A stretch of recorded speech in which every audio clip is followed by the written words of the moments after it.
Sheila went to the balcony. She had kept the clothes to dry on the thin polyester rope. She removed all the clothes and folded them. She kept the black trouser and cream-colored shirt aside and kept the rest of the clothes in the cupboard. She took the shirt and trouser to the living room and opened the ironing table. She pressed them to perfection, erasing each and every crease of the clothes. She then went to the bedroom and kept the pressed clothes on the bed. She ran an eye on the entire room, satisfied that everything was in its perfect place. She went to the kitchen. Satish ran his hand on his freshly shaved cheeks and smudged it generously with Gillette aftershave. He leaned a little towards the mirror and looked at himself intensely.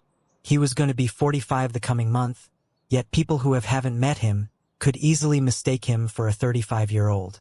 The credit went to his controlled diet, early morning walks, and late night at gym. This had been his routine for almost 20 years now. He could see the trace of fine lines near his eyes. He gently ran his fingers on those lines.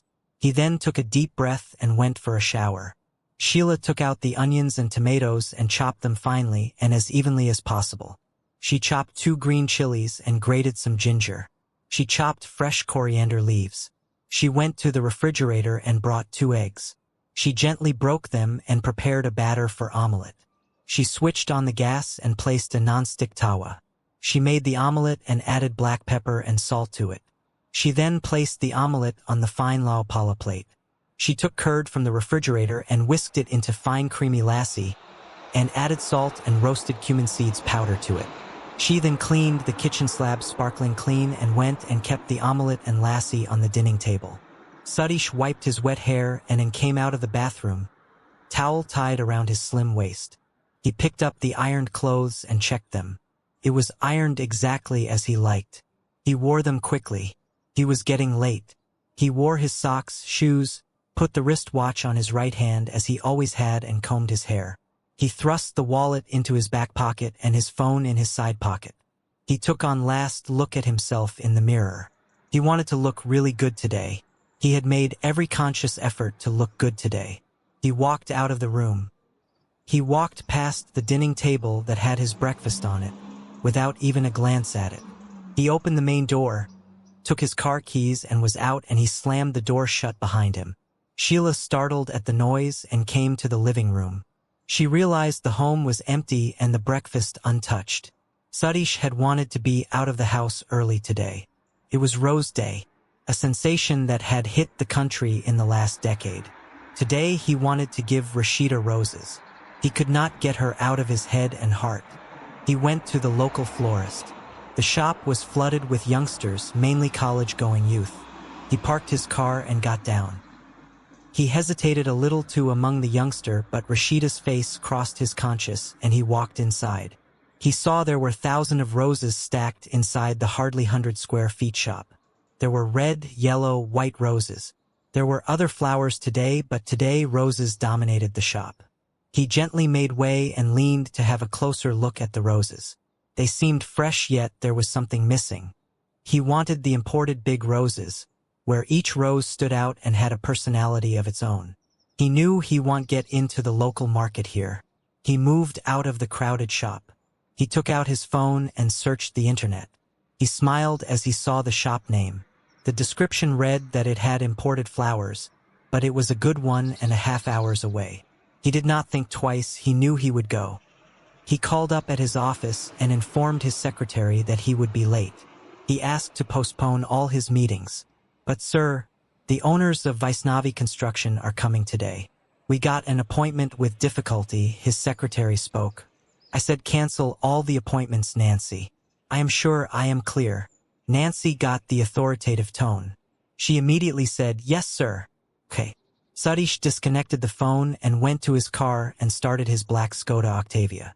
He covered the 50 kilometers in 1.5 hours. Finally, he reached the shop and a smile passed over his face. He loved the roses there, exactly as he had wanted.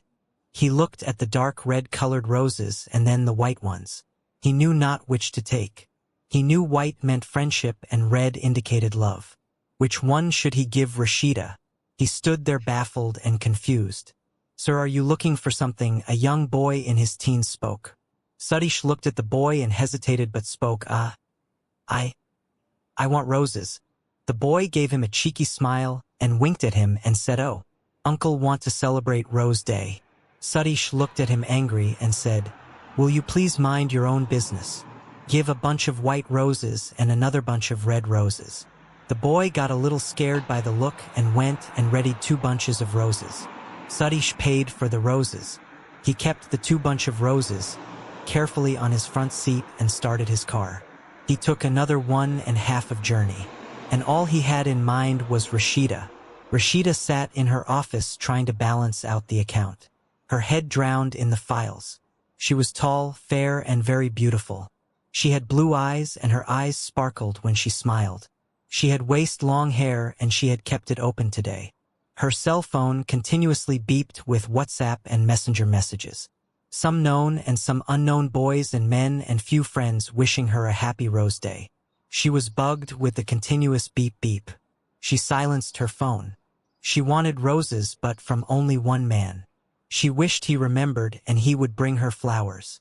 Though she knew she was not the romantic girl who could be floored with flowers and chocolates and dinner dates, yet somewhere she wanted it from him. She had known him for 6 months now and he had swept her off her feet. He smiled as his face crossed her eyes. She saw her phone beeped with a message. She immediately opened it as the contact read Janu. She smiled again as she read the message, white or red. "What do you prefer, baby?" Rashida smiled naughtily and reverted with a winking emoji and wrote, "Are you talking of wine handsome?" Immediately the reply came, "No, I meant roses. I had an intuition that someone was craving for roses today as it is Rose Day." "Bullshit.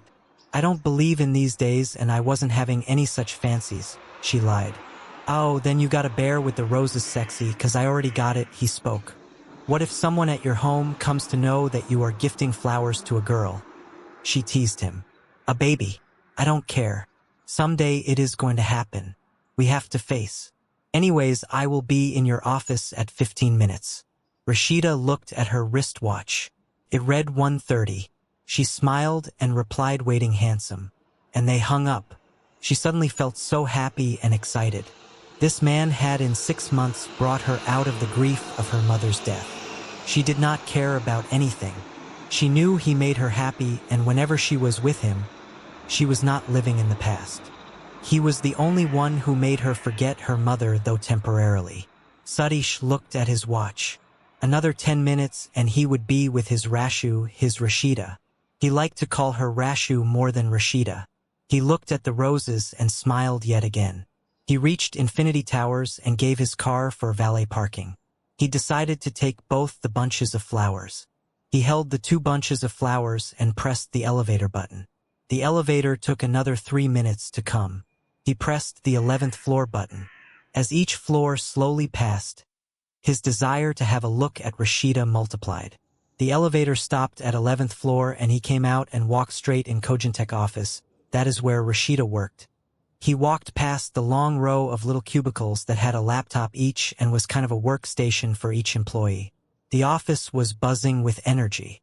Finally, his eyes fell on Rashida. Dressed in dark blue jeans and a white shirt tucked in firmly, she looked so professional. Her open hair enhanced her beauty. He could not take his eyes off her. She truly was stunning. He noticed she was working on some files. He saw a girl came to her desk to speak to her. She raised her face and smiled and spoke with the girl. Satish's heart skipped a beat at the blue eyes and the mesmerizing smile. He looked at the roses, pulled up all the courage and went to her. "Hi, Rashu," he spoke. Rashida turned her face to see who mentioned her name and was initially shocked to watch him here at her office. She had least expected him here. Actually, she hadn't expected him at all. In fact, she hated seeing his face also. Satish looked at her intensely and then looked at the roses in his hand. He stretched his hand towards her and said, "Happy Rose Day." She could not believe this. She slammed the table with both hands and stood and glared at him. The hatred in her eyes pierced through his soul. She screamed at him, "What the hell are you doing over here? I don't even want to see your face." Satish had expected this, still hoped for a change. He spoke gently, "I brought these roses for you, Rashu. I know you love flowers, especially roses." She clenched her fists at her sides. in a bid to bring down the tsunami of anger that she was feeling. She looked at him and shouted, "I don't love flowers anymore. I used to, but I don't, and coming from you it's just a bunch of thorns. Please Rashu, can't you forgive me for once? I know I'm guilty of many things, but please forgive me. I beg you Rashu. Please," he pleaded. "Don't you dare call me Rashu. My name is Rashida for acquaintances," she shouted. "I am just an acquaintance for you," he spoke, hurt evident in his voice. "I wish you weren't that even. I hate you," she spoke brutally. Satish hung his head as her words hit him hard. He looked at her again and whispered more to himself than to her. "I am sorry." Rashida could not bear having him stand in his office. Her colleague have already gathered around them. She felt sick. She snatched the roses from his hand and threw them down on the floor and crushed them numerous times with her heeled sandals. She then looked at him and shouted, "Get the hell out of here." Before Satish could respond, Vivan had entered the scene. He kept the red roses that he had brought on the table and went near Rashida. He looked at Satish standing there. He understood everything. He went to Rashida and held her arm to pull her in a hug. Rashida, who hadn't seen him arrive, turned to look as to who held her arm. As soon as she saw the face of Vivan, she hugged him intuitively and Vivan pulled her securely against him. Vivan looked at Satish and saw him avoid eye contact with him. He felt nothing but pity for this man. "Please tell him to go, Vivan. I don't want to see his face," Rashida spoke as she looked at Vivan. Vivan looked at her and saw tears drop from her eyes. He wiped them with his left hand and held her securely against him with the other hand. Satish looked at them both and a wave of jealousy ran through him along with helplessness. He looked down at the crushed roses. He bent to pick it up, but after picking one or two broken ones he gave up.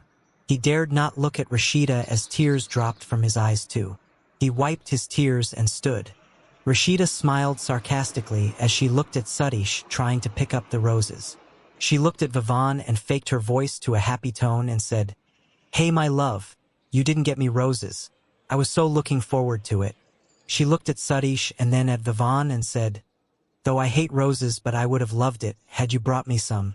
Vivan picked up the red roses bunch from the table that he had brought for her and gave her. She smiled as tears fell and smelled the roses and kissed them. She looked at Vivan and sighed, "Thank you so much. I love them and I love you." That she was alongside crushing the already crushed roses on the floor did not go unnoticed. Both Vivan and Satish saw along with the entire office. Satish could not take the pain anymore. Neither could he bear her hatred towards her. Neither could he see her cry anymore. He looked at her and said, "I am going Rashida, but I hope someday you will forgive me for the mistakes I made. I hope someday you will forgive me with all your heart. That day maybe I will die in peace." Rashida pushed herself away from Vivan and looked at Satish with fire burning in her eyes and she shouted, "I will never forgive you, Mr. Satish Mehra, because you don't deserve forgiveness. Seeing you in pain makes my heart happy. I am happy. I can be the reason of your pain. And now you better get lost from here." The words pierced his soul and with lifeless legs he walked out of the office. He could not stop his tears as much as he tried to. He knew people in the elevator were staring at him, but he was helpless. The tears just would not stop. He somehow made way to his car. He sat and closed the door and broke down completely. Resting his head on the steering wheel he cried. Lonely and hurting he sat there. The parking guy urged him to move the car. He started the car and took the route that led to the 5 BHK flat that he always thought was home. But now he did not. It was just a place to sleep now. He dreaded going back but had no option. Vivan requested the manager to give the day off to Rashida. The manager agreed readily as he saw the chaos that had been created in the office. Had it been any other employee, he would have thrown them out, but this was Rashida. He did not have the guts to do so. He knew he would be fired. He knew Satish was a very good friend of the owner of the company. He had been well instructed that Rashida should have no problems at the workplace, and neither should she come to know that this had been mentioned. Vivan looked at Rashida, who was sitting and her head resting on the desk. He gently rubbed her back and spoke softly, "Hey baby, let's go out for coffee." You need a break. Rashida wiped her tears and looked at him and said, It's only 3:30 p.m. Vivs. I can't leave office. I have already taken permission from the manager, sweetheart. Let's just get out of here. We both need some fresh air, Vivon said. She looked at him and realized, had he not been with her, what would she have done? She would never be able to handle the circumstances alone. She picked up her bag, stuffed her phone inside, and wiped her face with a tissue. She started tying her hair with a rubber band when Vivon stopped her and said, Leave it open, please. She looked at Vivon and kept the rubber band back in her bag.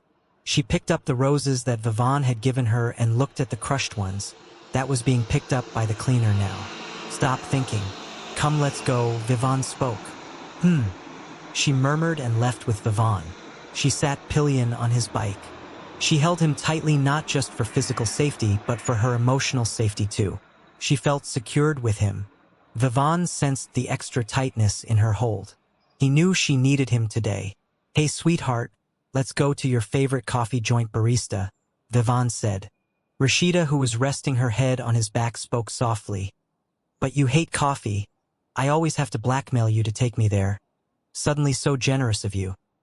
He smiled as he maneuvered his way between two buses and spoke, I want to please you today.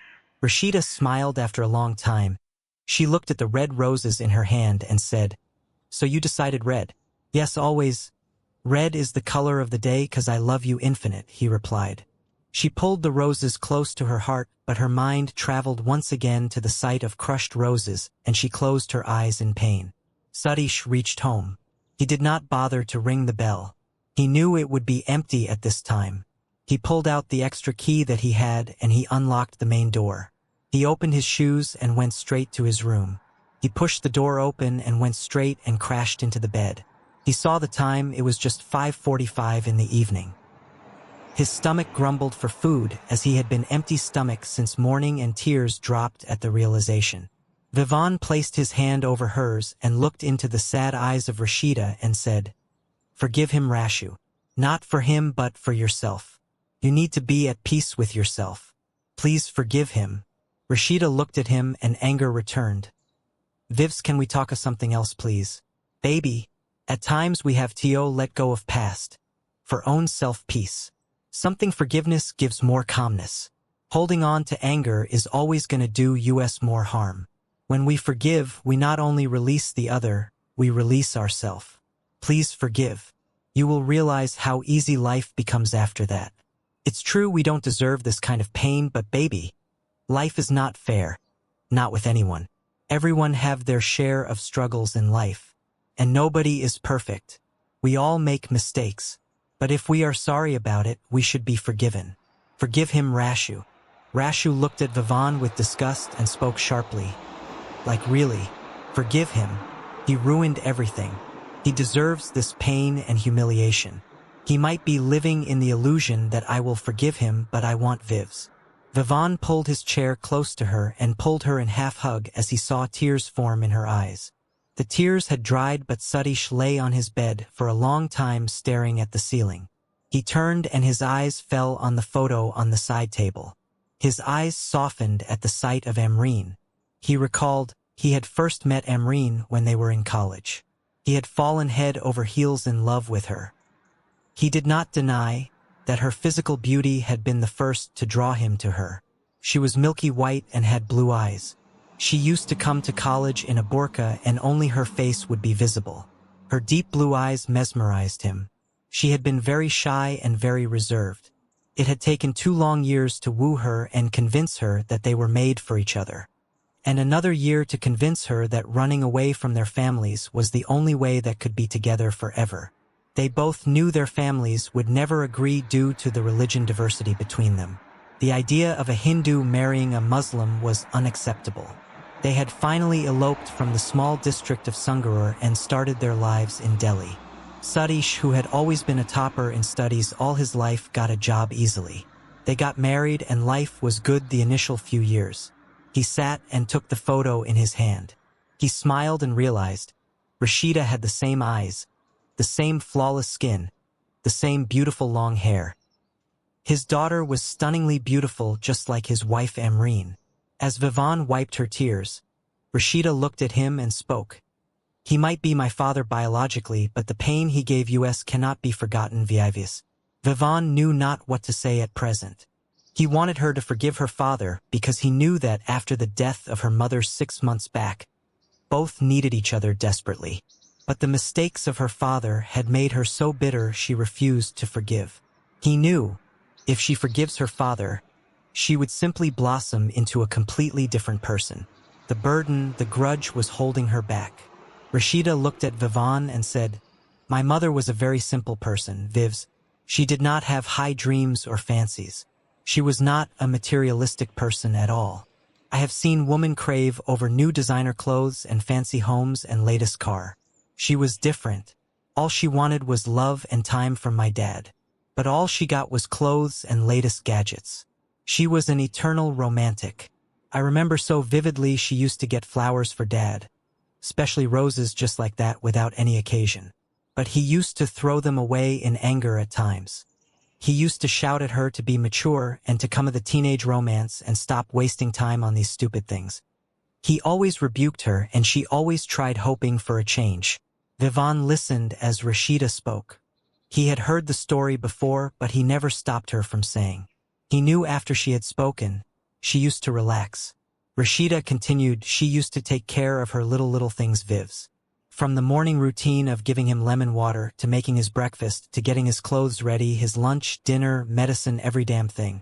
And can you imagine, he even found that irritating. He used to shout at her that she had the mentality of a servant. Why can't she just sit back and relax? Rashida stopped for a few seconds and spoke again, but she knew no other way. Her world was my dad. She literally breathed him, and he used to be so rude with her. I wish I had the guts to stop him that time, but I did not. Once I tried and my mom stopped me. She had tears in her eyes as she scolded me. She could not bear me speaking against him even behind his back. But I could see the sadness in her eyes, Vivon. My mom lived her entire life for my dad. She thought of nothing else but him. I could see the craving in her eyes, for his one appreciative glance, for his approval on the things she did for his little love, for his little time. But she did not get it, Vivon. My dad was so busy making money and status that he overlooked all the little beautiful moments that my mom put efforts to create. He never acknowledged anything, instead he ridiculed them, stating them teenage fancies. Vivon sensed her pain and said, Baby, try and forget all this. It only brings you pain. Rashida smiled sadly and said, I wish I had the guts to fight for her when she was alive. Why did it take her death to give me the courage to speak against my father? He was her silent killer, Vivs. He killed my mom, and she broke down again. Vivon held her and spoke softly. No, Rashu. She died of a heart attack. It was destiny. Rashida pushed Vivon away and freed herself from his hold and said, Heart attack. At the age of 44. She was fit, Vivs. It's the stress and pain of unworthiness and unwantedness that killed her. Can I ever forget that ominous day? 6 months back, it was a Saturday. A normal day in their lives. Sadish had gone for his regular morning walk. Emreen was cooking breakfast. Rashida walked in the kitchen. The kitchen smelt heavenly. Wow, Mom, what are you cooking?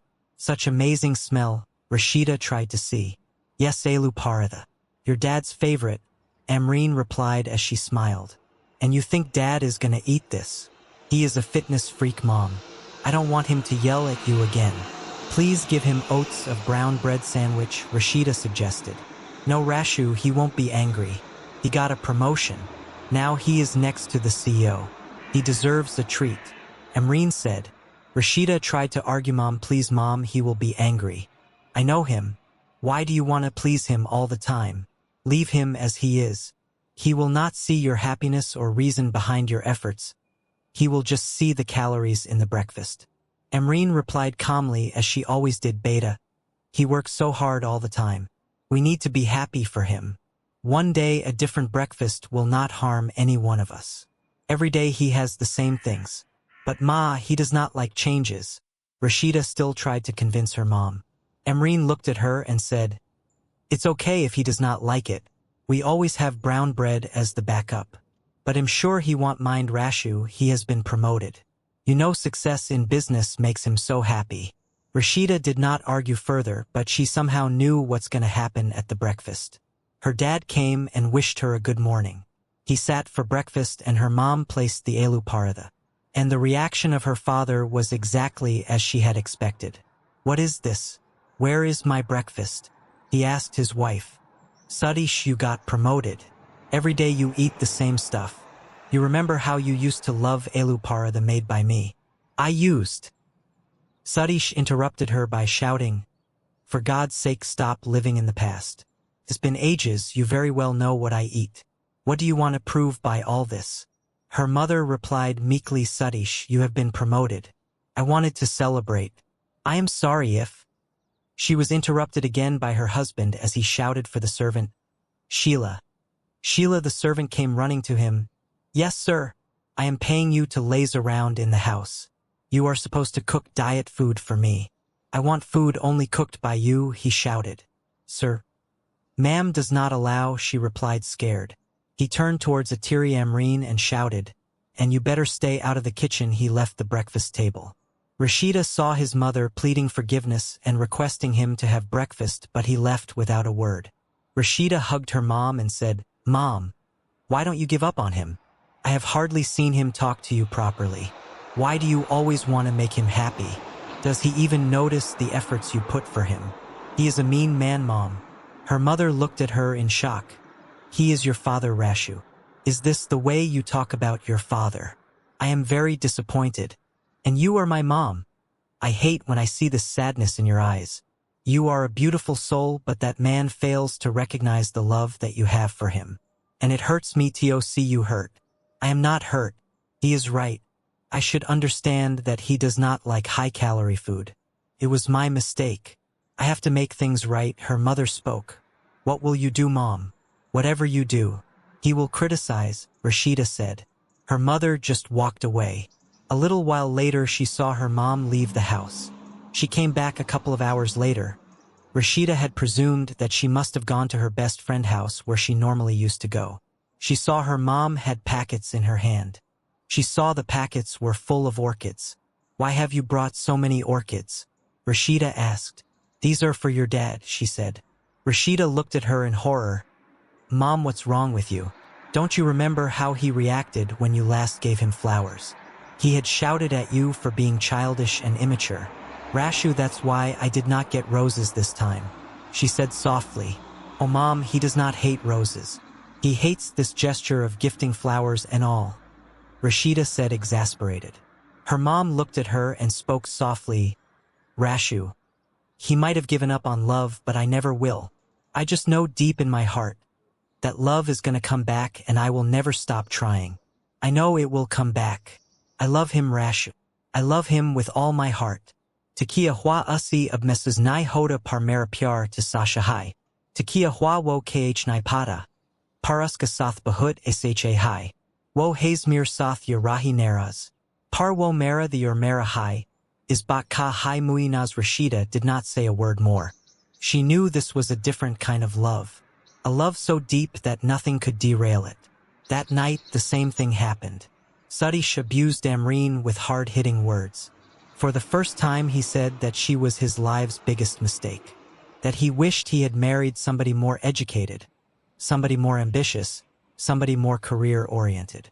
He had slammed the door that night and went out. Rashida did not have the heart to go inside the room. The orchids still lay all the way to the living room that had been thrown by her father. She just went inside her room and slept. Early morning, she woke up to the news of her mother's death. She had passed away in sleep. It was a heart attack. Sadish ran over his hand on the image of Amreen as tears dropped from eyes. He whispered, I am sorry, Amreen. I did not realize your worth when you were alive. I have always taken your presence in my life for granted. I miss you. I miss every little thing that you did for me. I miss your presence in this house. I have been a ruthless bastard. But after you left, I realized what I had. Every corner, every little thing reminds me of you, Amreen. Rashu also left me and went away. I had never seen a more hostile Rashu. Along with you, I lost my daughter too. She hates me, Amreen. She hates me. I am paying for my own deeds. Tears continued to drop as the empty house haunted him. Hello, a voice spoke. Yes, Rashida replied. Do you know Sadish Mehra? The voice inquired. Ah yes, he is my father, she replied, though she wanted to refuse. Ma'am, I am calling from City Light Area Main Crossing. Your father met with an accident. His cell phone had your number as last dialed. The voice spoke. She panicked and sat on the bed. What? Why? Who? Who are you? Ma'am, please can you come soon? Nobody is wanting to take him to the hospital. No, I don't believe you. How did you get my number? Ma'am, I am not lying. I tried calling from his cell phone, but I'm not getting through. Please, ma'am, come. He had come to shop. He was crossing the road to go to his car when a truck hit him. Rashida went blank. She sat there numb. Post the day at her office, her dad had tried to talk to her and meet her. He used to send flowers and forgiveness cards, but she paid heed to none. He saw there were 3 missed calls from him this morning too. She had to go, she knew she had to go. She dialed Vivaan and told him about the phone. Vivaan told her to reach and he would be reaching soon. She took her scooty and hurried as fast as she could. She just knew it was a minor accident. For the first time she prayed that her father had no major injuries. She reached the spot in 10 minutes and saw there was a crowd. She pushed the crowd and went, and she stood there shocked. Her father laid on the ground, his face covered in blood, his white shirt soaked in blood. She felt nauseated. Her eyes went to the roses that lay scattered on the road. Her legs went numb and she just sat on her knees. Vivaan reached almost at the same time. He could not believe the sight that he saw. He did not waste time. With the help of a friend, he lifted Rashida's father and took him to the hospital. He stood outside the ICU with a stoic Rashida beside him. He had this ominous feeling the moment he had lifted Rashida's father that he was no more, but he did not give up on hope. He suddenly remembered the envelope that was lying on the ground. He pulled it out from his pocket. He gave it to Rashida. Rashu, I found this near him. Rashu looked at the envelope and then at Vivaan. She took the envelope and opened it and read, My dear Rashu, I know you are very angry with me and I know I deserve the anger. I am paying for my own deeds. I wasn't a good husband to Amreen and I wasn't a good father to you. But after your mother left me, I realized her true worth. And I realized your true worth too. I have realized money, success, accomplishment hold no value you don't have love in your life. I have no one to share my happiness and sadness. I know I gave only unhappiness to Amreen, but I repent it with all my heart. I am a beggar, Rashu. Please give your love to me. Amreen used to say, love might give up on us, but we should never give up on love. Now I understand that I was her true love and she never gave up on me. Rashu, I am not giving up on you. I will keep begging for forgiveness till you forgive me. I will keep trying. Yours, Dad. And Rashida screamed. Vivaan took her in his arms and she buried her face in his chest and sobbed. Vivaan could not stop his tears as her pain. She looked at Vivaan and cried and spoke, Vivaan, I want my father. Nothing should happen to him.